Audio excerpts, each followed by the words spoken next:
IBC Tamil உறவுகளை உங்கள் அனைவரையும் மீண்டும் ஒரு பேசும் களம் நிகழ்ச்சிக்கு அன்போடு வரவேற்றுக் கொள்கிறேன். இன்றைய நிகழ்ச்சியில் குறிப்பாக நடைபெற்று முடிந்திருக்கின்ற ஸ்ரீலங்காவின் நாடாளுமன்ற தேர்தல் பெருமாற்றங்களை சொல்லியிருக்கிறது, தெரிவித்திருக்கிறது, படிப்பினைகளை தந்திருப்பதாக உணரப்படுகின்ற இந்த சூழலில் இனிவரும் காலங்களில் தமிழ் தரப்பு எப்படி தனது வகிபாகத்தை குறிப்பிட்ட பல விடயங்களை, குறிப்பாக அபிவிருத்தி அல்லது தேசிய இன பிரச்சினை சார்ந்து எடுக்கவிருக்கின்ற முன்முடிவுகள் அல்லது அதற்கு பின்னரான செயற்பாட்டு தளங்களில் அவரின் செயற்பாடுகள் சார்ந்து பேசுகின்ற களமாக அமையவிருக்கிறது. இதில் குறிப்பாக புலம்பெயர் தேசத்தின் வகிபாகம் எப்படியாக இருந்தது என்பதை வைத்துக்கொண்டு நாங்கள் இந்த விடயத்தை நகர்த்தலாம். எனவே குறிப்பாக தாயகமும் புலம்பெயர் தேசமும் எங்கு ஒரு இடத்திலே மாறுபட்டிருக்கிறது, இங்கிருக்கின்ற கருத்தியல் ஏதோ ஒரு வகையில் அங்கே ஆதிக்கம் செலுத்தும் என்று எதிர்பார்க்கப்பட்ட இந்த சூழலில் அது தவிடுபொடியாக இருக்கிறதோ என்கின்ற எண்ணம் இந்த முடிவுகள் சொல்லியிருக்கிறது.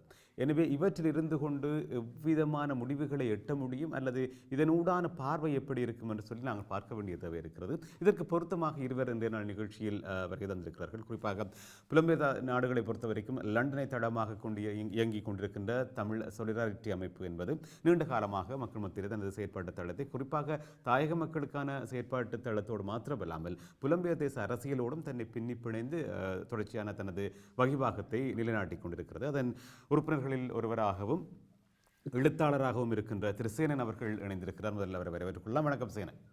வணக்கம்.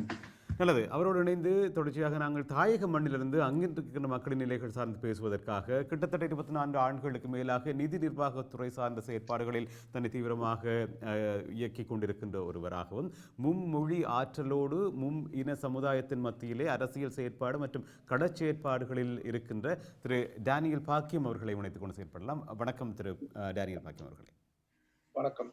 நல்லது. உங்கள் இருவரையும் இந்த ராப்படுதலை இணைத்திருக்கின்றேன். நான் நினைக்கிறேன் தாயத்தை பொறுத்த வரைக்கும் நளிராப்படுதை தாண்டி நகர்ந்து கொண்டிருக்கக்கூடிய நேரத்துக்கு நாங்கள் சென்று விடுவோம் என்று எனக்கு தோன்றுகிறது. எனவே இந்த நேரத்தில் குறிப்பாக தாயகமும் புலம்பெயர் தேசமும் எங்கே மாறுபட்டிருக்கிறது என்கின்ற விடயத்தில் முதலில் நான் சேனனிடம் வருகிறேன். உண்மையில் தாயகத்தில் இருக்கின்ற மக்களுக்கு புலம்பெயர் தேசத்தில் இருக்கிற மக்களின் கருத்துருவாக்கம் ஒரு ஆதிக்கத்தை செலுத்தி இருக்கிறதா இல்லையா இந்த தேர்தலை பொறுத்த வரைக்கும்? செலுத்தி இருக்கிறது தான், ஆனால் ஒரு லிமிட்டடாக, ஒரு முழுமையாக சொல்ல முடியாது. சில செல்வாக்குகள் இல்லை, முற்று முழுதாக வெளிநாடுகளில் இருக்கின்ற மக்களுடைய நிலைப்பாடுகளோ செயற்பாடுகளோ அவருடைய பேச்சுக்களோ முற்று முழுதாக எந்த தாக்கத்தையும் ஏற்படுத்தவில்லை என்று சொல்ல முடியாது. சமயம் இங்கு இருப்பவர்கள் தீர்மானிக்கலாம், அவர் தீர்மானிக்கும் சக்தி இருக்கிறதா செல்வாக்கு செலுத்துவது, சிறு செல்வாக்குகளை செலுத்துவதற்கு அப்பால் என்று கேட்டால் கிடையாது. அதைத்தான் கூடியாக இருக்கின்றது. இப்ப நீங்கள் இங்கு இருக்கின்ற வெளிநாடுகளில் இருக்கின்ற மக்கள் மத்தியில் பல்வேறு விதமான உணர்வுகள், பல்வேறு விதமான அரசியல் பார்வைகள் அதிகமாக இருக்கும். இந்த நிலை இந்த தேர்தலில் நீங்க பார்த்தீர்கள் முற்றிலும் முரண்பட்ட நிலைதான். நீங்கள் முன்னாடி சொன்னது போன்ற ஒரு பார்வைதான் ஏற்படுகிறது கோகுலன். அது கிழக்கிலையும் சரி, வடக்கின் பல்வேறு பகுதிகளிலும் சரி, அந்த ஒரு சிச்சுவேஷன் தான் பார்க்கக்கூடிய இருக்கின்றது. இப்ப வன்னி இடங்கள்ல பார்த்தால் கூட சில இடங்களில் தமிழரசு கட்சியை விட அதிகமாக எடுத்திருக்கிறார்கள். அரசு சார்ந்த வாக்குகள் அதிகமாக விழுந்திருக்கிறார்கள் எதிர்ப்பார்கள் புலம்பெயர் மக்கள். ஆனால் ஒரு பெரும் தோற்றம் ஒன்று இருக்கிறது. இது ஒரு மாய தோற்றம் என்று நம்பலாமா அல்லது இது ஒரு பேசுபொருளாக இருந்தது தான்? இருப்பினும் இப்படி இங்கிருக்கின்ற மக்கள் மூலமாக ஒரு மாற்றத்தை அந்த மக்கள் மத்தியில் ஏற்படுத்தி விடலாம் என்கின்ற ஒரு தோற்றம் உண்மைக்கு புறம்பானதாக இருந்ததா என்ன? அது மாயத்தோற்றம் தான். கரெக்ட் தான். அது நீங்க சொல்வது சரிதான். அது ஒரு மாயத்தோற்றம். அதாவது விஷுவல் திங்கிங். இங்க இருந்து நாங்கள் எல்லாம் செய்து புடுங்கலாம் என்று நினைக்கிறாங்க ஒரு சிலர் வந்து நினைக்கிறோம். இங்கிருந்து ஏதாவது அங்கு என்ன சக்தி இருக்கின்றது, எத்தகைய வகையில் அந்த மாற்றத்தை கொண்டு வருவதற்கான உங்களிடம் ஒரு டூல் இருக்கின்றது. இதான் நாங்கள் கேட்கின்ற கேள்வி. ரெண்டும் கிடையாது.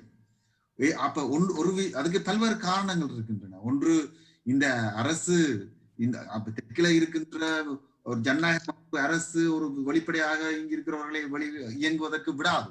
இப்ப வந்திருக்கிற அரசு ஏதோ 20க்கும் மேற்பட்ட அமைப்புகளை பேன் பண்றதுக்காக நடவடிக்கை எடுத்துக் கொண்டிருக்கின்றது வந்த கையோடையே. அப்ப அப்படியான ஒரு ஜனநாயக மறுப்பு நிலைமை, பல்வேறு காரணங்கள் இருக்கின்றன. ஆனால் சமயம் இங்க இருக்கின்ற ஒரு சிலர் வந்து நாங்கள் வெறும் வெற்றி பேச்சால் மட்டும் அடித்து நிமித்தி விடலாம் என்று நினைக்கிறது மிக மிக தவறு. அடுத்தது, இங்கிருந்து சில விஷயங்களை போய் உதவிகள் செய்ததன் மூலமாக அல்லது சில சில சில சலுகைகளை கொடுப்பதன் மூலமாக அங்கிருக்கின்ற அரசியலில் செல்வாக்கு செலுத்தலாம். அது வெரி வெரி லிமிடெட், சிட்டியான லிமிடெடான விஷயம். இதுவும் அடுத்த ஒரு புள்ளி. எனவே இப்படியான காரணங்கள் என்பது ஒரு ஒரு மக்களுக்கு தெரிந்திருக்கின்ற ஒரு மாயத்தோற்றமாகவும், அதே வழியே செயற்பாட்டு தளத்தில் என்பது நிறைந்த கேள்விக்குறிகளோடும் நகர்கிறது. நான் இந்த கேள்வியை டேனியலிடம் வருகின்றேன். இப்படியான ஒரு சூழலை அவர் எப்படி பார்க்கிறார் என்று பார்க்கலாம். டேனியல் அவர்களே, குறிப்பாக நீங்கள் மூவின மக்கள் மத்தியில் செயற்பட்டு கொண்டிருக்கின்ற நபர் என்கின்றபடியால் நீங்கள் பெரும்பாலான சிக்கல்களையும் அந்த களச்சேற்பாடுகளில் அறிந்தவராக இருக்கின்றபடியினால் இந்த கேள்வி உங்களிடம் விடப்படுகிறது. ஏதோ ஒரு வகையிலே புலம்பெயர் தேசத்தில் இருக்கின்ற மக்களோடு உங்களுக்கான தொடர்பாடு இருந்து கொண்டே இருக்கும். இங்கிருக்கின்றவர்களது எண்ணக்கருக்கள் அங்கே எப்படி அறுவடை செய்யப்படுகிறது என்கின்ற விடயம் உங்களுக்கு புரிந்திருக்கும் என நம்புகிறேன். அதன் அடிப்படையில் நீங்கள் இதனை எப்படி பார்க்கிறீர்கள்? உண்மையாகவே எங்களுடைய தாயகத்திலே, இலங்கை தேசத்திலே இன்றைக்கு இருக்கின்ற உண்மையான நிலைமையை நாங்கள் புரிந்து கொள்வோமானால், நீங்கள் கூறினது போல செல்வாக்கு இல்லை என்று சொல்வதற்கு இல்லை. ஆனால் பல காரணிகள் இதிலே தாக்கங்களை செலுத்துகின்றன. குறிப்பாக மேற்கத்திய நாடுகளில் இருக்கக்கூடிய சுயாதீனமான சூழ்நிலைகள் எங்களுடைய பிரதேசங்களிலே நாட்டிலே அது இல்லாமல் இருக்கின்ற ஒரு சூழ்நிலை காணப்படும். ஆகவே நீங்கள் இருக்கின்ற உங்களது நாடுகளுடைய அந்த நிலைமையோடு எங்களது தாயகம் இன்றைக்கு இருக்கின்ற நிலைமையை நாங்கள் ஒத்து பார்க்க முடியாது. அதிலே பல வித்தியாசங்கள். குறிப்பாக சொல்ல போனால் அங்க அந்த இடத்திலே இருந்து நீங்கள் சிந்திக்கின்ற எங்களுடைய புலம்பெயர் உறவுகள் போடுகின்ற இல்லாவிட்டால் தீட்டுகின்ற திட்டங்களை இல்லாவிட்டால் அவர்கள் சிந்திக்கின்ற அந்த சிந்தனைகள் எங்களது கள நிலவரத்தின்படி பல விதங்களில் அது மாறுபட்டதாயிருக்கு. உதாரணமாக கடந்த தசாப்தங்களில் யுத்தம் மௌனிக்கப்பட்டதுக்கு பின்பதாக எங்களது பொருளாதாரத்திலே பெரிய மாற்றங்கள் ஏற்பட்டிருக்கிறது. அதாவது ஆசிய நாடுகள் அனைத்திலுமே இந்த தாக்கம் ஏற்பட்டிருக்கிறது, பொருளாதார பின்னடைவுகள். ஆகவே இந்த பின்னடைவுகள் மக்களுடைய வாழ்க்கையிலே, அதுவும் குறிப்பாக வடக்கு கிழக்கிலே வாழ்கின்ற எங்களது தமிழ் மக்கள் மத்தியிலே பெரிதான ஒரு பாதிப்பை ஏற்படுத்தியிருக்கிறது. அவை இந்த பாதிப்பு பெரிதான ஒரு எதிர்பார்ப்பையும் உருவாக்கி இருக்கிறது.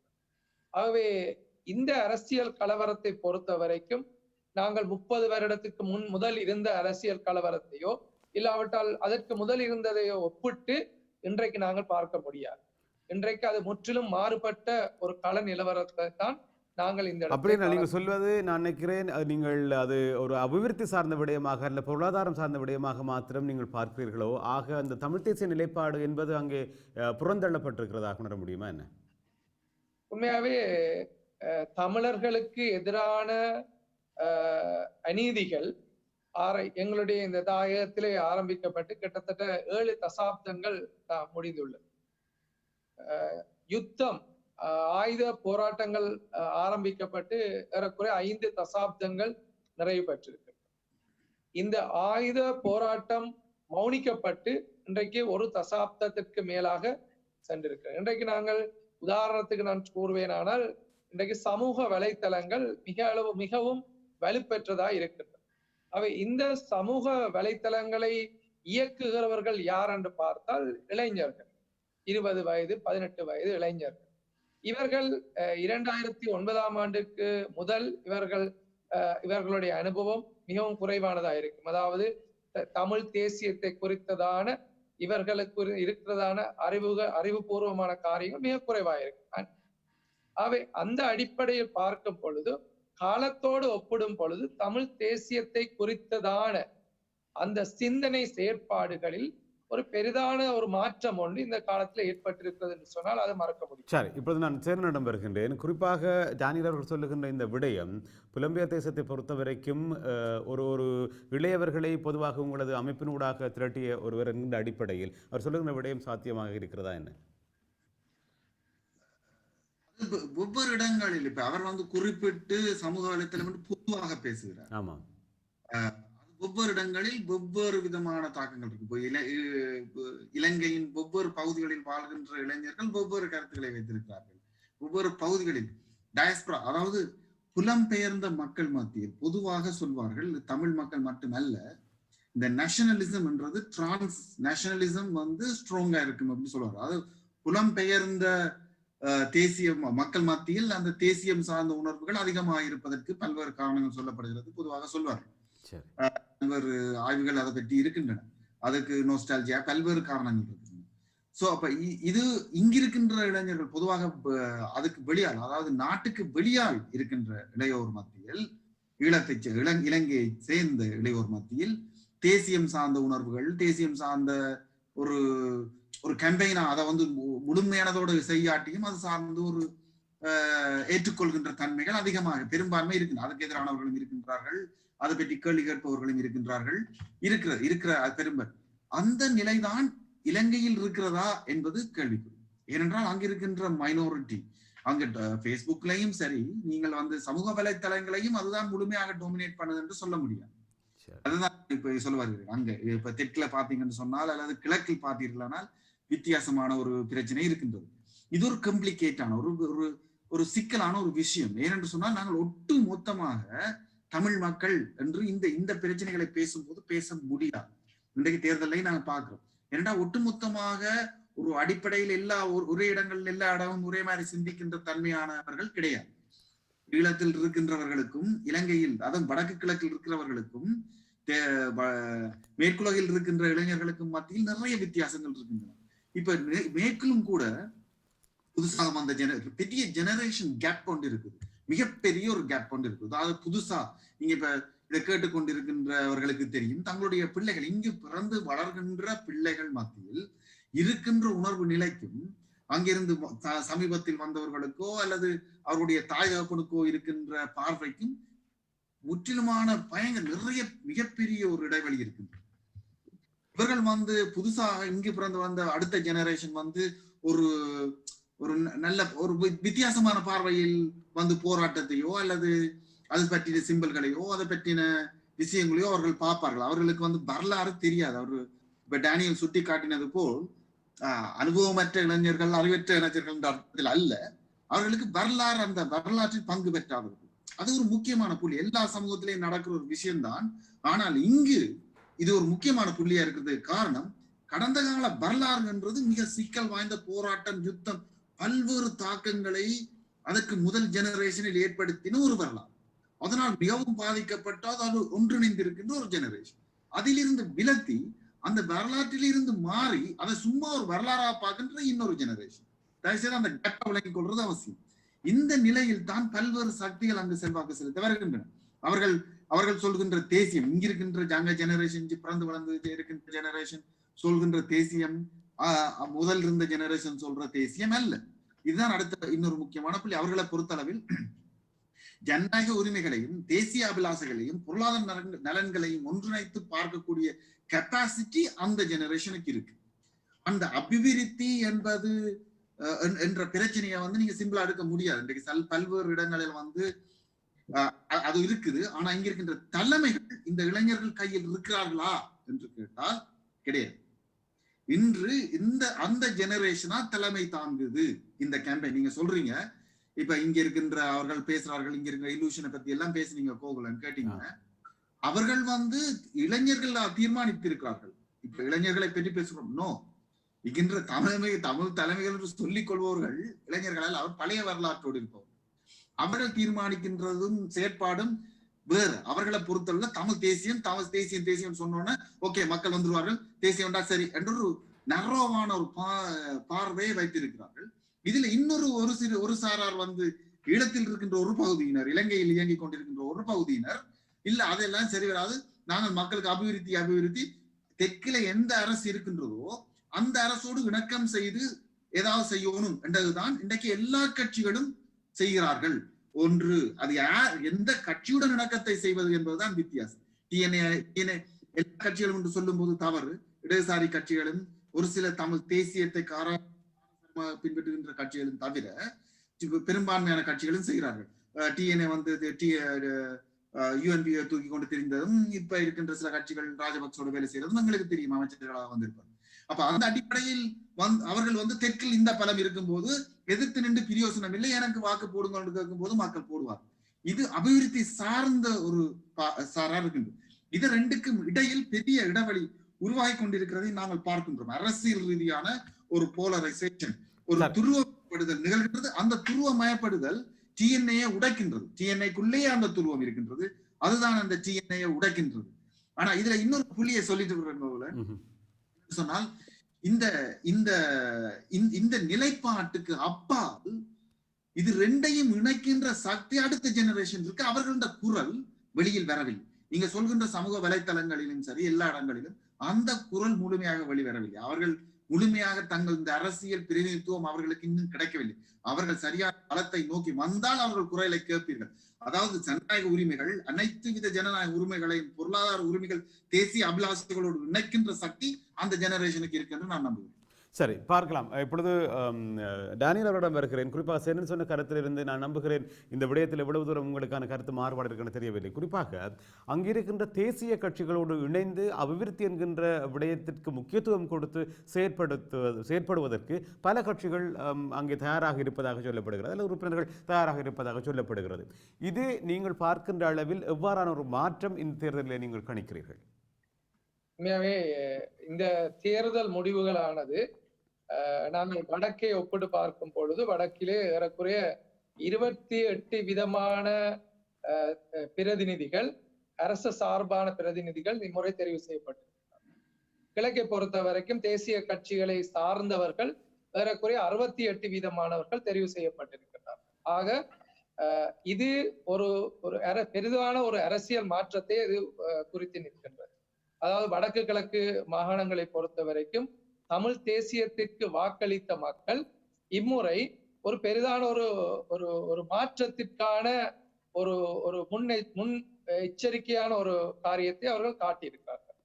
இதனை நாங்கள் சற்று ஆராய்ந்து பார்க்கும் பொழுது கடந்த 11 வருடங்கள் யுத்தம் மௌனிக்கப்பட்டதுக்கு பின்பதான காலத்தை நாங்கள் எடுத்துக்கொண்டு பார்த்தால் எங்களுடைய இளைஞர்கள் மத்தியிலே பெரிதான அளவுக்கு தொழில் வாய்ப்பு இல்லை என்கிற ஒரு பிரச்சனை இன்றைக்கு தலை தூக்கி இருக்கிறது. எங்களுடைய கல்வி முறையிலே மிகவும் பாரிய பின்னடைவு ஏற்பட்டிருக்கிறது. உங்களுக்கு தெரியும், இந்த முறை வடபகுதியிலே வட மாகாணம் யாழ்ப்பாண மாவட்டம் 9வது இடத்திற்கு தள்ளப்பட்டிருக்கிறது. நாங்கள் எல்லாரும் அறிவோம். அதே போலதான் கிழக்கு. அவை இப்படிப்பட்ட சூழலிலே இயற்கை அழிவுகள் போன்ற காரணங்களினால் மக்களுடைய வாழ்வாதாரம், பொருளாதாரம், அரசியல் சூழல், ஸ்திரத்தன்மை இல்லாத தன்மைகள், அரசியல் தலைமைகள் எடுக்கிறதான தவறான முடிவுகள், இல்லாவிட்டால் மக்கள் அரசியல் தலைமைகளை நம்பி நம்பி நம்பி அந்த நம்பிக்கை பொய்த்து போகும் பொழுது, குறிப்பாக நான் இந்த இடத்திலே ஒரு காரியத்தை நான் சொல்ல வேண்டும். கடந்த 4.5 வருட நல்ல ஆட்சியிலே, அதாவது இலங்கையினுடைய அரசியல் சரித்திரத்திலே ஸ்ரீலங்கா சுதந்திர கட்சியும் ஐக்கிய தேசிய கட்சியும் இணைந்து உருவாக்கின ஆட்சி தான் அந்த நல்ல ஆட்சி. அது சரித்திரத்திலே முதல் முறையாக இந்த 2 பேரினவாத கட்சிகள் இணைந்து இந்த நல்லாட்சியை உருவாக்கியிருந்தது. அப்பொழுது இந்த நல்லாட்சியை உருவாக்கின போதிலும் இந்த நல்லாட்சி 2 முறை 3 முறை இந்த நல்லாட்சி கவுள இருந்த நேரத்திலே உண்மையாகவே எங்களுடைய தமிழ் தரப்பினர் தான் அந்த சூழலிலே அந்த ஆட்சியை காப்பாற்றினர் என்பது மக்களுடைய ஒரு நம்பிக்கை. மக்கள் அதை புரிந்திருக்கிறார். அவை இப்படிப்பட்ட சந்தர்ப்பங்களில் கூட மக்களிடம் ஒரு பெரிதான ஒரு எதிர்பார்ப்பு இருந்தது. எங்களுக்கு இந்த முறை ஒரு அரசியல் தீர்வு ஏற்படும் பொழுது எங்களுடைய பொருளாதாரம் செழிக்கும், எங்களது மாவட்டத்திலே பெரிதான அபிவிருத்திகள் ஏற்படும், எங்களது மாவட்டத்திலே தொழில் வாய்ப்புகள் உருவாக்கப்படும், தொழிற்சாலைகள் உருவாக்கப்படும், திட்டமிடப்பட்ட நீண்ட கால அபிவிருத்தி ஏற்படும் என்று சொல்லி மக்களுக்குள்ளே ஒரு பெரிதான ஒரு எதிர்பார்ப்பு உருவாகும். ஆனால் அந்த எதிர்பார்ப்புகள் பொய்த்து போன ஒரு சந்தர்ப்பத்திலே தான் மக்கள் இப்படிப்பட்ட தேர்தல் முடிவுகளை இந்த முறை அவர்கள் எடுத்திருக்கிறார். இல்லையா? அப்ப நாங்கள் இதை எப்படி எடுக்கலாமா? குறிப்பாக தமிழ் தேசிய கூட்டமைப்பு கிட்டத்தட்ட இந்த கடந்த அரசாங்கத்தோடு இணைந்து செயற்பட்டு கொண்டிருந்தது. எனவே அவர்களோடு சேர்ந்து கூட அபிவிருத்திகளை மேற்கொள்ள முடியாமல் போனது, வேலை வாய்ப்பின்மையை தீர்க்க முடியாமல் போனது, அதாவது குறிப்பாக தங்களது உறவுகளை இழந்தவர்கள் அல்லது காணாமலாக்கப்பட்ட உறவுகளுக்கான பிரச்சனைக்கு எந்த ஒரு தீர்வை விட்டுக் கொடுக்காமல் போனது. இவற்றிலிருந்து விரக்தி அடைந்தவர்கள் தென்னிலங்கை கட்சிகளுக்கு சார்பாக வாக்களித்திருக்கக்கூடிய வாய்ப்புகள் இருக்கிறதா என்று நாங்கள் எடுத்துக்கொள்ளலாமா? நிச்சயமாக மிகவே பார்க்கும் பொழுது மக்களுடைய எதிர்பார்ப்புகள் பொய்க்கும் பொழுது மக்கள் மாற்று வழிகளை தேடிக்கொள்வது சர்வசாதாரணம். ஆகவே அப்படியான ஒரு சூழலில் தான் தமிழ் தேசியம் என்கின்ற இந்த எங்களுடைய அடிப்படை கோஷத்தில் இருந்து மக்கள் வழி விலகி போவதை நாங்கள் காண்கின்றோம். அதாவது மக்கள் அப்படிப்பட்ட ஒரு சூழலில் நிர்பந்தப்படுத்தப்படுகிறார். ஆகவே தமிழ் மக்களை பொறுத்த வரைக்கும் தமிழ் தலைமைகள், அரசியல் தலைமைகளுக்குள்ளே ஒரு மாற்றம் ஏற்பட்டு தமிழ் தலைமைகள் மக்களுடைய மனங்களை வெல்லக்கூடிய, நம்பிக்கை ஏற்படுத்தக்கூடிய புலம்பெயர் சமூகத்தினோட சேர்ந்த ஒரு திட்டங்களை முன்வைத்தால் ஒழிய நான் நினைக்கின்றேன் மக்களுடைய அடுத்த தேர்தல்கள் எங்களுக்கு இதைவிட பாதகமான பெறுபர்களை கொடுப்பதற்கான வாய்ப்புகள் உண்டு. சரி, குறிப்பாக நீங்கள் சொன்னது போல பெருங்கட்சிகளுக்கான ஆதரவு என்பது அமோகமாக இந்த முறை இருந்திருக்கிறது. தென்னிலங்கை குறிப்பாக அரசோடு சேர்ந்து இயங்குகின்றவர்களுக்கான ஆதரவு பெருகி இருக்கிறது என்றால், நீங்கள் சொன்னது போல இளையவர்கள் மாத்திரம் அதனை தெரிவு செய்திருக்க மாட்டார்கள். நிச்சயமாக இதற்கு முன்னராக போராட்ட களங்களில் அல்லது போராட்ட காலங்களில் வாழ்ந்தவர்களுக்கும் பெரும் பங்கு இருக்கிறது. எனவே அவர்களும் முற்றுமுழுதாக மாறியிருக்கிறார்கள் என்று எடுத்துக்கொள்ளலாமா? முற்றுமுழுதாக என்று சொல்வதை பார்க்கிலும் பெரும்பான்மையானவர்கள். காரணம் என்னவென்று சொன்னால், கடந்த காலங்களிலே யுத்தத்திலே தங்களுடைய அவயவங்களை இழந்த போராளிகள், தங்களுடைய உறவுகளை காணாமல் போன குடும்பங்கள், தங்களது நியாயமான கோரிக்கைகள் நிறைவேறப்படாத இடத்தில் அவர்கள் மாற்று வழியினை தேட வேண்டிய சூழல் அவர்கள் நிர்பந்திக்கப்படுகிறார். அதை நான் வலியுறுத்த விரும்புகிறேன். இன்றைக்கு இந்த முறை தேர்தலில் இங்கே பார்க்கும் பொழுது தமிழ் தேசிய கட்சிகளுக்கு உதவினதை, எல்லாவற்றால் அவர்களோடு சேர்ந்து தேர்தல் களத்திலே ஈடுபட்டதை பார்க்கிலும் ஏனைய கட்சிகளோடு, அரசு சார்பான கட்சிகளோடு கடந்த காலத்திலே போராளிகளாக இருந்தவர்கள் இணைந்து அந்த தேர்தலுக்கு உதவி செய்ததையும் நான் கண்கூடாக காணக்கூடியதாக. சரி, சேனன், நல்லது, கொஞ்சம் காத்திருங்கள். சேனன் அவர்களே, குறிப்பாக நீங்கள் உலகளாவிய ரீதியில் இருக்கின்ற கட்சிகளின் செயற்பாட்டு தளத்தில் இயங்கிக் கொண்டிருக்கின்ற நீங்கள், எனவே இந்த மாற்றம் என்பது, இங்கே ஏற்பட்டிருக்கிற மாற்றம் என்பது வெறுமனே ஸ்ரீலங்காவில் மாத்திரம் தானே ஏற்படுகிறது? இல்லை, இது இந்த உலகமயமாதலுக்குள் இருக்கின்ற ஒரு நிலையின் ஊடாக ஏற்படுகிறதா என்ன? அதான் நீங்க இது முக்கியமா உலகம் முழுக்க ஏற்பட்டிருக்கின்ற ஒரு நிலவரம் தான். பல்வேறு அதன் ஒரு பிரதிபலிப்பு தான். இலங்கை, நீங்க நல்ல விஷயம் அந்த கேள்வி, நல்ல கேள்வி கோகுலன். ஏனென்றால் இலங்கையை தனியே வைத்து பார்க்கின்ற பார்வை என்றது தவறுதான். ஆனா இதுல ஒரு குறிப்பா ஒரு விஷயம் என்னன்னு சொன்னால், ஸ்டாட்டிஸ்டிக்ஸ் எங்கள்கிட்ட இல்ல, எதை வச்சு நீங்க இதை சொல்றீங்கன்னு தெரியல. ஆனால் பார்த்த அளவுக்கு இளைஞர்கள் மத்தியில் அந்த மாற்றம், ஒரு அரசை நோக்கின மாற்றம் வந்ததாக தெரியவில்லை. ஆக்சுவலி இளைஞர்கள் அதற்கு எதிர்நிலையில் தான் இருக்கின்றார். பொதுவாக எல்லா கட்சிகளிலையும் எதிர்ப்பு தன்மையான இருக்கின்ற கட்சிகள பங்களிப்பை நீங்க பாத்தீங்கன்னா இளைஞர்கள் அங்கு அதிகமாக இருப்பதையும், அரசு சார்பின கட்சிகள் அதுகள்ல இளைஞர்களோட பங்களிப்பு குறைவாக இருப்பதையும் நீங்க பார்க்கக்கூடியதா இருக்கிறது. அதை வைத்தும் பல்வேறு எங்களுக்கு தெரிஞ்ச சில தகவல்களை மட்டும் வச்சு சொல்கின்றோம். ஸ்டாட்டிஸ்டிக் எங்கள்கிட்ட இல்ல, வாக்களித்தவர்கள் எப்படி என்று சொல்லி ஏஜ் வைஸாக இளைஞர்கள் குறைவு. பொதுவாக எல்லா நாடுகளிலும் தேர்வு அற்ற தேர்தல் தான் நடக்கின்றது. ஒடுக்கப்படுகின்ற மக்களுக்கும் இந்த ஏதோ உரிமைகளை கோருகின்ற மக்களுக்கும் எந்த தேர்வும் வழங்கப்படாத ஒரு தேர்தலை தான் இவர்கள் நடத்துகிறார்கள். ஒரு லிமிட்டட், இந்த இதுக்குள்ள நீங்க இவருக்கு போட்டால் அவருக்கு புரண்டா போடுங்க. ஆனா இது தேர்தலே அல்ல. இது எல்லா நாடுகளிலையும் பார்க்கக்கூடியதா இருக்கின்றது. இன்றைக்கு நீங்க யூஎஸ்லயும் பார்க்கலாம், இங்கேயும் பார்க்கலாம். மக்கள் தங்களுடைய பிரதிநிதித்துவம், கிரைசிஸ் ஆஃப் பொலிட்டிக்கல், அரசியல் பிரதிநிதித்துவம் இல்ல இன்றைக்கு. இதான் இருக்கிற பெரிய பிரச்சனை. அப்ப இன்றைக்கு ஒரு பெரிய ஒரு ஏர்ஜ் உலக நாடுகள் முழுக்க இருக்கிற ஒரு பிரச்சனை சொன்னால், எப்படி அத்தகைய அரசியல் பிரதிநிதித்துவத்தை உருவாக்கும், எங்களுக்கான ஒரு அரசியல் பிரதிநிதித்துவம் எப்படி உருவாகுன்றது இன்றைக்கு ஒரு பெரிய கிரைசிஸ். இது ஏற்கனவே இருக்கின்ற கட்சிகளை உடைக்கிறது, ஏற்கனவே இருக்கின்ற கட்சிகளை நோக்கி, மாற்றுகளை நோக்கி நகர்றதுக்கான விஷயங்களை தெரிகின்றது. ஆனால் நான் ஒரு புள்ளியில் உடன் முரண்படுகிறேன். அது முரணா என்று சரியா தெரியவில்லை. டேனியல் தான் கிளியர் பண்ணணும். என்னென்று சொன்னால், அவர்கள் மாற்று என்று சொல்லி முடிந்த முடிவோடு இந்த வாக்களிப்பு நடக்குது. சேனன், சற்று காத்திருங்கள், தொடர்ச்சியாக பேசலாம். சிறிய இடைவேளையினராக நாங்கள் சந்திக்க காத்திருக்கிறோம். நேர்களை பார்த்து கொண்டிருக்கின்ற பேசுகளும் சிறிய விளம்பர இடைவேளையின் பின் தொடரும், காத்திருங்கள். மீண்டும் உங்கள் அனைவரையும் நிகழ்ச்சிக்குள் வரவேற்கின்றேன். தாயகத்தில் வாழ்கின்ற மக்கள் மத்தியிலே புலம்பெயர் தேசத்தில் வாழ்கின்ற மக்களின் குரல் என்பது ஒலிக்கவில்லையா அல்லது மாற்றத்தை ஏற்படுத்தவில்லையா? அந்த வகிபாகம் எப்படி இருக்கிறது?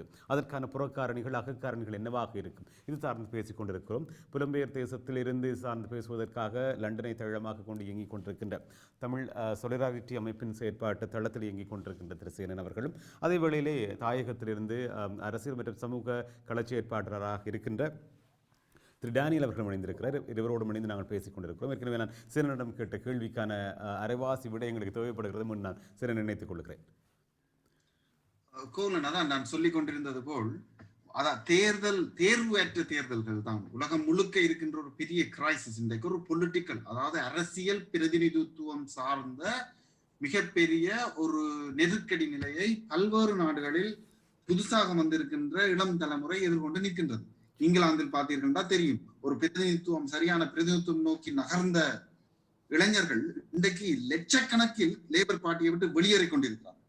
லட்சக்கணக்கில் ஒரு ஜெரமி கோபின் வந்த போது சென்றவர்கள் இன்று வெளியேறி. இப்ப அரசியல் பிரதிநிதித்துவத்தை நோக்கின நகர்வுகள் இருக்கே தவிர இது முடிவான ஒரு பிளாக்கோ அல்லது முடிவான நடவடிக்கையோ அல்ல இந்த மாற்று என்று சொல்லும் பொழுது. அதாவது இப்ப வாக்கு விழுந்திருப்பதற்காக ஓகே சரி, அது நடந்து முடிந்து விட்ட பிரச்சனை அல்ல. அப்ப சில பேர் கோபத்துல போய் போடுவார்கள், எதிர்ப்பு வாக்கு போடுவார்கள். இந்த அடிப்படையில எல்லாம் தேர்தலை மட்டும் வைத்து முற்று முழுதாக நாங்கள் தீர்வுக்கு வந்துவிட முடியாது. ஆனால் அரசியல் பிரதிநிதித்துவம் என்றதுக்கான காரணம் என்னென்று சொன்னால், ஏற்கனவே இருக்கின்ற கட்சிகள், ஏற்கனவே இருக்கின்ற அரச நிறுவனங்கள் அனைத்தும் எக்ஸ்போஸ் பண்ணப்பட்டிருக்கின்றன. மிகப்பெரிய நெருக்கடியை இன்றைக்கு இலங்கை எதிர்கொண்டிருக்கின்றது. கொரோனா கிரைசிஸ் வேற பல நாடுகளில் இருப்பது போன்ற ஒரு தன்மை இல்லாமல் இருந்தாலும் கூட தற்போது இருக்கின்ற நெருக்கடி, பொருளாதார நெருக்கடி என்றது இலங்கை வரலாற்றில் இதுவரையும் இல்லாத ஒரு பெரிய நெருக்கடி. இதிலிருந்து மீளுவதற்கு எந்தவித சக்தியோ திட்டமிடல்களோ இவர்களுக்கு கிடையாது. இந்த ராஜபக்ச அரசுக்கோ கிடையாது. அவங்களுக்கு தெரியும், கோத்தபாய ஜனாதிபதி ஆகின பிறகு பாராளுமன்றத்துக்கு கொடுத்த முதல் ஸ்பீச்ல அவர் சொன்னது என்னன்னு சொன்னால், இந்த ஃபாரின் எக்ஸ்சேஞ்ச், இந்த வெளிநாடுகள் இந்த டூரிஸ்டுகள் பெறுவார்கள், அந்த டூரிசம் இண்டஸ்ட்ரியை டெவலப் பண்றது மூலமாக சில விஷயங்களை ஃபண்ட் பண்ணலாம். அது சாத்தியம் கிடையாது. 70க்கு மேற்பட்ட வீத ஜிடிபியை இன்றைக்கு கொடுக்க வேண்டி இருக்குது கடனாக. அதை விட இன்றைக்கு ரிசெஷன், இன்றைக்கு எக்கனாமி நெகட்டிவ்ல போயிருக்குது. அப்படி இருக்கும் பொழுது எங்கிருந்து, இது சிறு எக்கனாமி தான், சின்ன எக்கனாமி தான் இருந்தாலும் கூட எங்கிருந்து காசு வரப்போகுது? IMFல இருந்தோ சைனாவில இருந்து விலத்த முடியுமா? அவர்களால் முடியாது. எல்லா விதத்திலையும் ஒரு லாக்டான ஒரு சிச்சுவேஷன் தான் இவர்கள் நிற்கிறார்கள். இவர்கள் மேலும் மேலும் ஒடுக்கப்படுற மக்கள் இந்த முதுகுல குத்துறதையும், அந்த குத்துறதை தாங்கள் காட்டாமல் இருக்கிறதுக்காக சிங்கள இனவாதத்தை சொல்லி உங்களோட மக்கள் நாங்கள் இருக்கிறோம் என்று சொல்லிக்கொண்டு சிங்கள மக்கள் முதுகுலையும் தான் குத்த போகிறார்கள். தமிழ் முஸ்லிம் மக்கள் மட்டும் அல்ல. இந்த பிரச்சனையை முன்னெடுத்து கொண்டு சென்று கதைக்கிற ஒரு சக்தி இன்றைக்கு பாராளுமன்றத்தில் இருக்கின்றதா என்று கேட்டால் கிடையாது, யாருமே கிடையாது. அப்ப அவர்களுடைய போதாமை வெளிப்பட்டு நிற்கின்றது. ஒரு பக்கம் எல்லாருக்கும் தெரியும், அவர்களுடைய அரசு நிறுவனங்கள் மக்கள் மனங்களில் உடைந்து போய்விட்டது, அதுக்கு எல்லாருக்கும் தெரியும். ஆனால் இந்த பிரச்சனையை கொண்டு செல்கின்ற ஒரு அமைப்போ ஒரு தளமோ இருக்கா என்று கேட்டால் கிடையாது. இதுதான் அந்த இருக்கின்ற கிரைசிஸ். இது என்ன நடக்கும்? மக்களை பல்வேறு திசைகளை நோக்கி நகர்த்தத்தான் செய்யும். ஆனால் அது முடிவான நகர்தல் அல்ல. அப்ப அதை நோக்கி அவர்கள் தங்களுடைய அரசியல் பிரதிநிதித்துவத்தை நோக்கி நகருதல், புதிய புதிய அமைப்புகள் உருவாகுதல், புதிய புதிய வியூகங்கள் ஏற்படுத்துதல் சாத்தியம்தான். இதில் நாங்கள் சொல்வது என்னவென்று சொன்னால், கிழக்கு, மலையகம், தெற்கு, வடக்கு என்று எல்லா பக்கம் இருக்கின்ற முற்போக்கா சிந்திக்கின்ற இளைஞர்கள் அதற்கான முயற்சியை திட்ட தெளிவான அரசியல் நிலைப்பாட்டுடன் எடுக்க இப்பவே முன்வர வேண்டும். ஏன்னா ஒவ்வொரு தேர்தலையும் மூண்டு கொடுப்போம், அதுக்கப்புறம் எல்லாம் உடைஞ்சு போயிடும். இப்ப டேனியல் சொன்ன மாதிரி காணாமலே போய்விட்டது. ஏதோ கொண்டு தருவார்கள். ஒரு காலத்தில் ராஜபக்ச காலத்தில் ஓட்டாவது போட்டார்கள், நீங்கள் இருந்த காலத்தில் என்ன தந்தீர்கள் என்று ஒரு மிகவும் ஒடுக்கப்பட்ட பகுதியில் பல்வேறு மக்கள் கேட்டிருக்கிறார்கள். இந்த தேர்தல் சமயத்தில் என்ன கொடுத்தீர்கள் என்று. அந்த கொடுத்தீர்கள் சொன்னா அவர்கள் கையெந்திர நோக்கத்தில் கேட்கவில்லை. உங்களுடைய சக்தியை பாவித்து மக்கள் சார்பாக என்ன செய்தீர்கள் அரசியல் கேள்விதான். அது எங்களுக்கு தாங்கோ, அதுக்கு தான் உங்களை அனுப்பினாங்க. அந்த அடிப்படையை மட்டும் பார்க்க மக்கள் அரசியல் பிரதிநிதித்துவம். நாங்கள் வாக்கு போட்டு எங்கள் பிரதிநிதியாக பாராளுமன்றம் செல்கின்ற நீங்கள் அங்கு நீங்கள் என்னத்தை புடுங்கிருக்கீங்க எங்களுக்கு என்று கேட்கறதுக்கு மக்களுக்கு உரிமை இருக்கு. அதுதான் அந்த கேள்வி. ஆனா அதுக்கு பதில் சொல்ல இன்றைக்கு வாக்கு இல்லை என்று சொன்னால் அவருடைய சப்போர்ட் உடையுது. அது முக்கியமான இளைஞர் மத்தியில் இதுதான் இன்றைக்கு நடந்து கொண்டிருக்கின்ற சிக்கல். அது இன்னும் அது வீணாக போகாமல் சிதைந்து மீண்டும் ஏதோ ஒரு விதத்தில் அரசு சக்திகள் அடக்குமுறை சக்திகளுக்கு பின்னால் நிற்காமல் ஒரு புதிய தெளிவான தூர நோக்குள்ள ஒரு அமைப்பாக அரசியல் ரீதியாக திரள வேண்டும் என்பதுதான் எங்களுடைய பார்வை. சரி, இந்த நேரத்தில் டேனியலிடம் வருகிறேன். குறிப்பாக நீங்கள் பார்த்தீர்கள் வடக்கு கிழக்கு பிரதேசங்களை பொறுத்த வரைக்கும் தென்னிலங்கை சார் அரசியல் நிலையில் இருக்கின்றவர்களோடு கூட்டு சேர்ந்தவர்கள் வெற்றி பெற்றிருக்கிறார்கள். இப்பொழுது சேனன் சொல்லுகின்ற அடிப்படையில் பெரும் பொருளாதார சவால்களை எதிர்நோக்கி இருக்கின்ற ஸ்ரீலங்கா என்கின்ற இந்த நாடு இப்பொழுது தெரிவு செய்யப்பட்டிருக்கின்ற அங்கஜனோ அல்லது பிள்ளையான் சம்பந்தப்பட்டவர்களோ அல்லது அதை தாண்டி கிழக்கு பகுதியை பொறுத்த வரைக்கும் வியாழேந்திரன் இவர்களெல்லாம் அரசோடு சேர்ந்து இயங்கிக் கொண்டிருக்கின்ற வெளிப்படையாக தெரிகின்றவர்களாகவும் அபிவிருத்தி சார்ந்த நோக்கோடு மக்களை அணுகியிருக்கிறார்கள் என்கின்ற உண்மையும் எங்களுக்கு தெரிகிறது. எந்த நம்பிக்கையில் இது சாத்தியப்படுத்தக்கூடியதாக இருக்கும்? நிச்சயமாக இந்த முறை தேர்தல் பொதுவாக அரசாங்கத்தோடு சார்ந்தவர்கள் மக்களுக்கு கொடுத்த வாக்குறுதி அரசாங்கம், இந்த அரசாங்கம் இன்னும் 20-25 வருடங்களுக்கு நிலைத்திருக்கும். ஆகவே இந்த அரசாங்கத்திற்கு நீங்கள் வாக்களித்தால்தான் எதிர்காலத்திலே மக்களுக்கு அபிவிருத்தி சார்ந்த திட்டங்கள் நடைமுறைப்படுத்தப்படும். அதிலே உண்மையாகவே ஒரு பக்கம் உண்டு. அதாவது இன்றைக்கு எங்களுடைய தமிழர் பிரதேசங்களை பார்க்கும் பொழுது மக்கள் குடிக்கிறதுக்கு கூட குடி தண்ணீர் கூட இல்லாமல் அவதிப்படுகின்ற கிராமங்கள் இன்றைக்கு மணல் வீதிகள் உள்ள கிராமங்கள் உண்டு. பாடசாலைகளிலே போய் படிக்க முடியாத வசதிகள், கட்டுமான வசதிகள் இல்லாத பாடசாலைகள் உண்டு. வைத்திய சுகாதார வசதி இல்லாத இடங்கள் உண்டு. அவை அந்த அடிப்படையில் பார்க்கும் பொழுது மக்களது எதிர்பார்ப்பு ஒன்று இம்முறை அரசாங்கத்தோடு சார்பான தெரிவு செய்யப்பட்ட பிரதிநிதிகள் பாராளுமன்றத்திற்கு போய் தங்களுக்குரிய நியாயமான திட்டங்களை கொண்டு வருவார்கள்.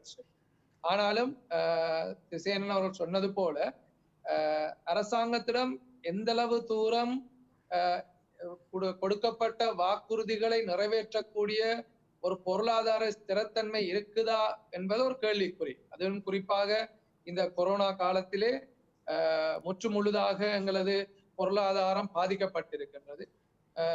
இன்னும் 4 வருடங்களுக்கு இந்த பொருளாதாரத்தை மீள கட்டமைக்க முடியாது என்கிறதான ஒரு கருத்தியல்பும் உண்டு. ஆகவே இந்த அடிப்படையில் பார்க்கும் பொழுது வரப்போகின்ற அடுத்த 5 வருடத்துக்கு பின்பதாக வரப்போகின்ற தேர்தல் வரும் பொழுது மக்களுக்கு எவ்வாறான அபிவிருத்தி திட்டங்கள் நிறைவேற்றப்பட்டிருக்கும் என்பது இன்னும் அது கேள்விக்குறியாகத்தான் இருக்கு.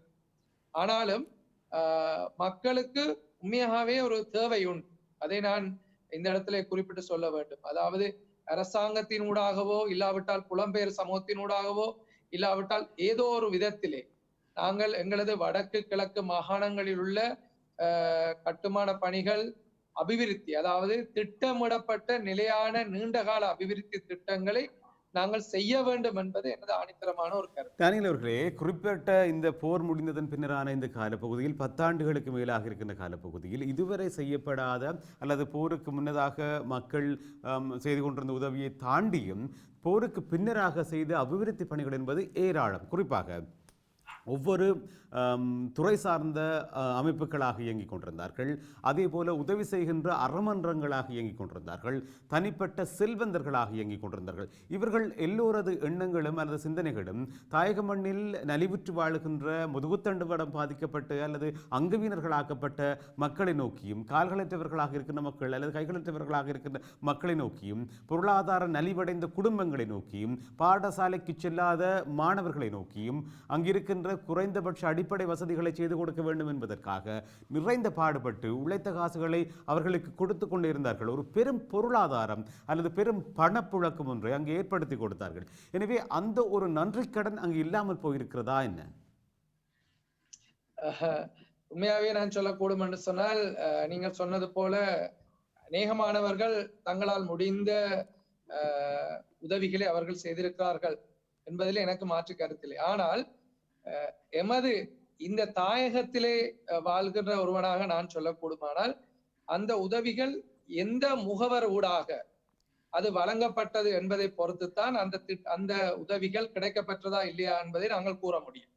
காரணம், இன்றைக்கு எங்களுடைய தாயகத்தில் அநேக முகவர்கள் இருக்கிறார்கள். பல திட்டங்களை கூறி அவர்கள் பணத்தை பெற்றுக்கொண்டாலும் அந்த திட்டங்கள் முழுமையாக நிறைவேற்றப்படவில்லை. அவை அதனை கண்காணிப்பதற்கு, அதாவது மானிட்டர் செய்வதற்குரிய ஒரு மெக்கானிசம் அதை வழங்கினவர்களும் இருந்ததா என்பதை நாங்கள் கேட்டு பார்க்க வேண்டும். குறிப்பாக நான் கூட பல அமைப்புகளோடு வேலை செய்யும் பொழுது பல லட்சங்கள் சூறையாடப்பட்டிருக்கு, மக்களுக்கு அது சென்றடையவில்லை. அவை இதை நீங்கள் இன்றைக்கு கூட வந்தால் பார்க்கலாம். கிராமங்களிலே இன்றைக்கு உதாரணத்துக்கு நான் பல போராளிகள், கடந்த காலத்திலே தங்களுடைய அவயவங்களை இழந்த போராளிகள் மத்தியிலே அதை செய்கிறேன் இதை செய்கிறேன் என்று சொல்லி பணம் பெற்றவர்கள் அதனை அந்த உரியவர்களுக்கு அதை செய்யாத சூழல் இன்றைக்கும் இருக்கின்றது. அவர்களுக்கு ஒரு உதாரணத்துக்கு ஒரு மரண வீடு நடந்தால் அந்த மரண வீட்டிலே வாடகைக்கு கூட கதிரை எடுக்க முடியாது. இல்லாவிட்டால் அந்த இடத்திலே, அந்த மரண வீட்டிலே ஒரு தேநீர் வழங்குவதற்கு கூட முடியாத அளவுக்கு மக்கள் பலவீனப்படுத்தப்பட்டிருக்கின்றார்கள். இதனை நாங்கள் எங்களுடைய தாயகத்திலே நாங்கள் காண்கிறோம். இரண்டாவது உண்மையாகவே இந்த திட்டங்கள் வரையப்பட்ட திட்டங்கள் பொருத்தமானதா, ஃபீசிபிள் ஆனதா என்பது நாங்கள் கேட்டு பார்க்க வேண்டியிருக்கிறது. அதாவது இன்றைக்கும் நான் பார்க்கிற காரியம், பல உதவிகள் ஒரு குறுகிய கால நோக்கத்தை அடிப்படையாக வைத்து கொடுக்கப்படுகிறது. இதற்கு நல்ல உதாரணம் கொரோனா COVID-19 காலத்திலே பொதுவாக பார்த்தீங்கன்னு சொன்னால் எல்லாரும் முண்டி அடித்துக் கொண்டு உலர் உணவு பொதிகளை வழங்கினார். அது 2 நாள் 3 நாளுக்கு அது போதுமானது. ஆனால் இன்றைக்கு மக்களுக்கு இருக்கிற பிரச்சனை, மக்கள் இந்த தேர்தலின் பின்பதாக பார்க்கிற ஒரு காரியம், எங்களது பிரதேசங்களில், எங்களுடைய தாயகங்களிலே நீண்ட கால அபிவிருத்தி திட்டங்கள் நிறைவேற்றப்பட்டிருக்கின்றன. நான் ஏற்கனவே சொன்னது போல, அதாவது நீண்ட கால அபிவிருத்தி திட்டங்கள் என்று சொல்லும் பொழுது அவர்கள் பாதுகாப்போடு இருப்பதற்கான ஒரு வீடு, பலர் இன்றைக்கு குடிசைகளிலே இன்றைக்கும் வாழ்கிறதை நீங்க பார்க்கலாம். அதற்கான நான் வேணுமென்றால் போதிய அளவு படங்கள் உங்களுக்கு அனுப்பக்கூடும். அதே போல நீண்ட கால அபிவிருத்தி என்று சொல்ல ஒரு தொழில் வாய்ப்பு. இப்போ நான் இன்றைக்கு ஒரு நாள் உதவி செய்யலாம், 2 நாள் உதவி செய்யலாம், 5 நாள் உதவி செய்யலாம். ஆனால் ஒரு தொழில் வாய்ப்பை உருவாக்க ஒரு தொழிற்சாலை, சேனன் அவர்கள் சொன்னது போல வடக்கு கிழக்கு மாகாணத்திலே ஒரு 500 பேர் தொழில் செய்யக்கூடிய ஒரு தொழிற்சாலை உருவாக்கப்பட்டிருக்கிறார். இன்றைக்கு எங்களுடைய பிரதேசங்களிலே யுத்தத்துக்கு முதல் இயங்கின தொழிற்சாலைகள் மீள கட்டமைக்கப்பட்டிருக்கிறதா. இன்றைக்கு எங்களுடைய பிரதேசத்திலே முதலீடுகள், அதாவது தமிழ் முதலாளிகள், அதாவது தமிழ் இன்வெஸ்டர்ஸ், அதாவது முதலீட்டாளர்களுடைய முதலீடு செய்யப்படுகிறது. குறுகிய கால அடிப்படையில் பல சேவைகள் செய்யப்பட்டிருக்கலாம். இல்லாவிட்டால் அவர்கள் உறவினர்களுக்கு உதவிகளை செய்திருக்கலாம். ஆனால் ஒட்டுமொத்த தமிழ் சமூகமா நான் பார்க்கும் பொழுது அந்த உதவிகள் ஒரு நீண்ட கால நோக்கத்தோடு அது மக்களை சென்றடையவில்லை என்பதுதான் எனது வாதமாயிருக்கு. சரி, சேனன், உங்களிடம் வருகிறேன். இங்கே தானியர் சொல்லுகின்ற குற்றச்சாட்டுக்களை நீங்கள் அப்படியே ஏற்றுக்கொள்கிறீர்களா? இல்ல, அவர் சொல்லுவதில் நியாயங்கள் இருக்கின்றது. அந்த நியாயங்களை பொதுவாக எல்லாரும் ஏற்றுக்கொள்வார்கள், மறக்கிறது கொண்டும் இல்லை. அங்கு மக்கள் எத்தகைய ஒரு மோசமான வாழ்வாதார நிலையில் இருக்கிறார்கள் என்பதை இங்கே இருக்கின்றவர்களுக்கு பலருக்கு தெரியும். அதை நாங்கள் மறக்க முடியாது. ஆனால் டயஸ்பரா மேல்குற்றம், இது 2 விஷயத்தை நீங்க ரொம்ப முக்கியமா கவனிக்கணும். இது அடிக்கடி நடக்கிற ஒரு உரையாடல். என்னென்று சொன்னால், அரசு, மக்களுடைய நலன் என்றது அரசின் பொருள். நீங்க சொன்ன மாதிரி இவ்வளவு காலத்துக்கு எத்தனையோ கோடி பணங்களை சூறையாடி கொண்டிருக்கின்ற அரசு என்ன செய்திருக்கின்ற? முதலாவது கேள்வி அரசு நோக்கின குற்றச்சாட்டுக்கு. எவ்வளவு லோன், சீனாவிட்ட இருந்து எடுத்த லோன், IMF கொடுத்த பில்லியன் கணக்கான டாலர்கள் எங்கே போனது? முதலாவது அது கேள்வி. இந்தியா கொடுத்தன்னு சொல்லுகிறார்கள், அது எங்கே போனது? ஆனா இதை மேட்ச் பண்ணக்கூடிய அளவுக்கு, அந்த அளவு தூரத்துக்கான மிக பெரும் பணத்தை மேட்ச் பண்ணக்கூடிய அளவு பொக்கெட் தளம் டயஸ்பரா தமிழர்கள் மத்தியில் கிடையாது. அவர்கள் இப்ப நீங்க சொன்னது போல் தங்களால் முயன்ற அளவுக்கு தங்களுடைய சாக்ரிஃபைஸ்கள் எல்லாம் செய்து, தங்களுக்கான முயற்சிகளை செய்து உதவிகளை செய்கிறார்கள். அது ஒரு சிறு உதவிதான். இருக்கின்ற தேவை மிக மிக அதிகம். இது அரசு என்ற பொறுப்பு இல்ல. டேஸ்பிளா இருக்கிற உங்களோட சனம் தான் நாங்க சாது விருப்பம் ஹெல்ப் பண்ண கொண்டு விட்டுட்டு இருக்கா. இந்த அரசுங்களுக்கு என்னத்துக்கு இந்த தெற்கரசு? நீங்க என்ன புடுங்கிருக்கீங்க அங்க மக்களுக்கு என்றதான முக்கியமான கேள்வி. இங்க இருக்கின்ற நாங்கள் இவ்வளவு உழைத்து கொண்டு இவ்வளவு பத்தியிலும் இங்கேயும் டாக்ஸ் கட்டி கொண்டு இருக்கின்ற அங்க இருக்கின்ற எங்களோட உறவுகள் பாதிக்கக்கூடாத ஒரு அந்தரத்தில் இங்க இருக்கிறவர்கள் உதவி செய்கின்ற பணம் என்பது மிக சொற்பம். அது போதாது. அதை வச்சு அங்க இருக்கின்ற மக்களை பொருளாதார ரீதியாக நிமிர்த்த முடியாது. அப்படி ஒரு கனவை யாராவது கண்டால் தயவு செய்து அந்த பொருளாதார விளக்கங்களை எனக்கு தாருங்கள். அது சாத்தியமே கிடையாது. ஒன்று. இரண்டாவது, அபிவிருத்தி செய்கிறோம், அபிவிருத்தி இந்த வியாந்திரம் இப்ப நீங்க சொன்னீங்க கேட்டீங்க, இந்த கிழக்குல இவர்கள் எல்லாம் செய்து விடுவார்களான்னு.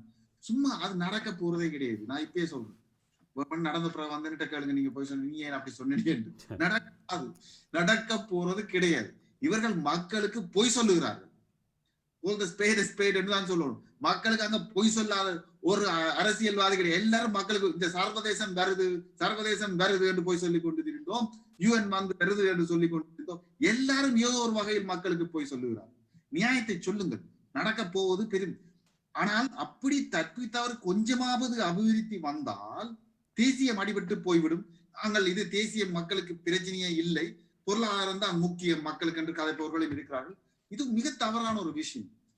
என்று சொன்னால் அபிவிருத்தி என்பது, அதாவது ஜனநாயக உரிமைகளை முடக்கி, மக்களுடைய கலாச்சார மொழி ஜனநாயக உரிமைகளை முடக்கி அவர்களுக்கு பொருளாதார கொஞ்சம் முன்னேற்றத்தை ஏற்படுத்துவதால் அவர்கள் அதை ஏற்றுக்கொள்வார்கள் என்று நினைப்பது மிக மிக பெரிய தவறு.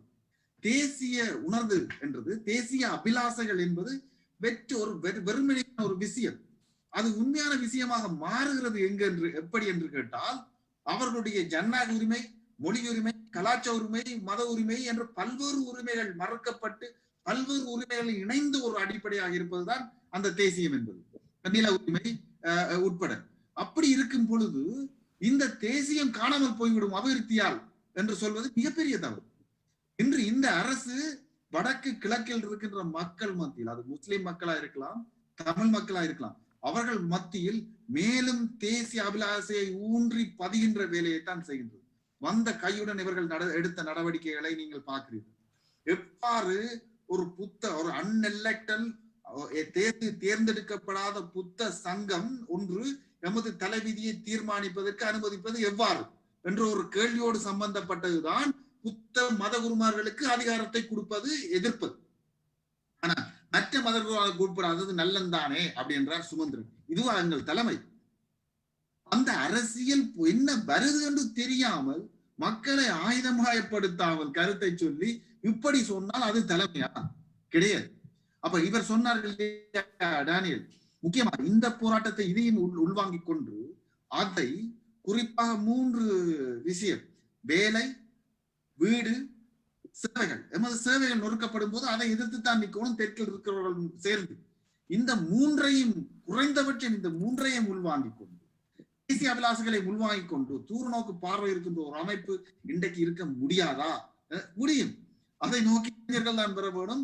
நாங்கள் சொல்கின்ற அரசியல் பிரதிநிதித்துவத்தின் நெருக்கடி என்பது புதிய அரசியல் ஒரு அமைப்பு உருவாகிறதன் மூலமாகத்தான் தீர்மானிக்க முடியும். அது தீர்வு வர முடியும். அதைத்தான் நாங்க சொல்றோம். அதை நோக்கி நகர்தல், அது இன்னும் ஒரு 10 ஆண்டுல, இன்னும் ஒரு 15-20 ஆண்டுகள் சென்றாலும் அதை நோக்கித்தான் நகர வேண்டி இருக்கு. ஆனால் இப்பயே நகரக்கூடாது என்று சிந்தியுங்கள். இதை கேட்டுக்கொண்டிருக்கிற தயவு செய்து சிந்தியுங்கள்.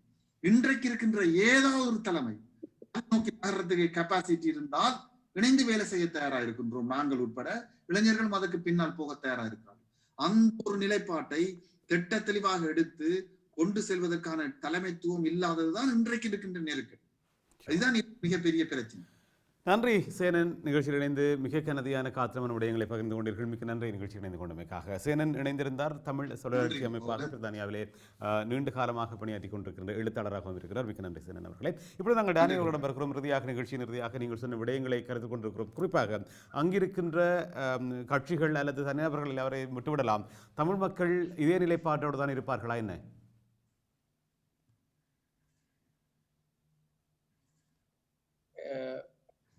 தமிழ் மக்களை பொறுத்த வரைக்கும் தமிழ் மக்களுடைய அபிலாஷைகள், அரசியல் அபிலாஷைகள், அவர்களுடைய தேவைகள், அவர்களுடைய உரிமைகள் சந்திக்கப்படும் இடத்தில் தமிழ் மக்கள் மத்தியிலே பெரிய மாற்றங்கள் ஏற்படுவதற்கான வாய்ப்புகள் உண்டு. ஆகவே அந்த வாய்ப்புகளை சரிவர அறிந்து அவற்றை அலசி ஆராய்ந்து அதனை பாராளுமன்றத்திலும் சரி, மாவட்டங்களிலும் சரி, தாயகத்திலும் சரி, எந்த ஒரு அரசியல் தலைமைத்துவங்கள் ஆனாலும் சரி, அதனை சரிவர செய்வார்களானால் மக்கள் நிச்சயம் இணைந்து ஒருமித்து ஒற்றுமையுடன் தமிழ் தேசியத்தை நோக்கியதான ஒரு பாதையில் கடந்து செல்வார்கள் என்பது எனது நம்பிக்கை. மிக நன்றி டேனியல், நிகழ்ச்சி இணைந்து கொண்டமைக்காக. இவ்வளவு தூரத்திலிருந்து இந்த நள்ளிரவு பொழுது உங்களுக்கு அதற்கு பின்னராக இணைந்திருக்கிறீர்கள். மிக நன்றி. இன்னொரு நாள் சந்திக்கலாம். நல்லது, நேர்கள் நிகழ்ச்சியை பார்த்துக் கொண்டிருக்கிறீர்கள். திரு டேனியல் அவர்கள் இணைந்திருந்தார். கிட்டத்தட்ட 24 ஆண்டுகளுக்கு மேலாக நிதி நிர்வாகத்துறை சார்பாகவும் மும்மொழி புலமை பெற்று மூவின மக்களோடும் தொடர்ச்சியாக களப்பணிகளில் ஈடுபட்டவராகவும் அவர் காணப்படுகிறார். எனவே கிழக்கு மாகாணத்திலிருந்து அவர் இணைந்திருக்கின்றார். நல்லது, இதுவரை நேரம் நிகழ்ச்சியை பார்த்துக் கொண்டிருந்தீர்கள். குறிப்பாக ஸ்ரீலங்கா நாடாளுமன்ற தேர்தல் என்பது காட்டியிருக்கின்ற பெறுபவர்களின்படி நாங்கள் பல விடயங்களை சிந்திக்க வேண்டியவர்களாக இருக்கின்றோம். எனவே இனிவரும் காலங்களிலும் அதை பற்றியதான சிந்தனை தேடலோடு நிகழ்ச்சிகள் நகரும் என்று கூறியபடி இன்று நான் நிகழ்ச்சியில் பணியாற்றிய சக தொழில்நுட்ப கலைஞர்களுக்கு நன்றி பாராட்டி விடைபெற்றுக் கொள்கிறேன். நன்றி, வணக்கம்.